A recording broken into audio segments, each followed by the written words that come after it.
ఈ కోట అయితే వచ్చేసి హుజరాబాద్ నుంచి 15 కిలోమీటర్ల దూరంలో అయితే ఉంది.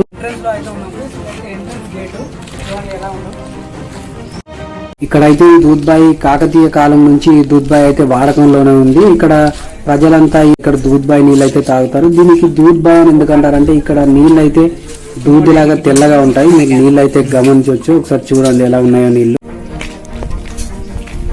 గుట్టపైకి మధ్యల వరకు అయితే మెట్లు అయితే ఉన్నాయి. తర్వాత అయితే మెట్లు అంట లేవంట.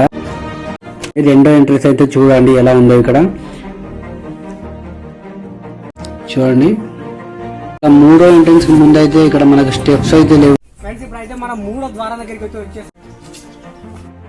కోట పైకి అయితే వచ్చేసాం. ఇక్కడైతే ఒక ఫిరంగి ఉంటుందని చెప్తారు, చూద్దాం అది కూడా. ఇక్కడైతే కోట అయితే ఉంది, కానీ కోట గోడలన్నీ అయితే కూలిపోయి అయితే మనకు కనిపిస్తున్నాయి. ఇక్కడ చూడండి, ఇక్కడైతే ఒక ఫిరంగి అయితే ఉందని చెప్తున్నారు ఇక్కడ ప్రజలు. కాకపోతే ఇక్కడ పైన అయితే ఫిరంగి అంటూ ఏం లేదు. ఇక్కడ చూడండి కింద ములంగూరు ఊరైతే ఎలా కనిపిస్తుందో.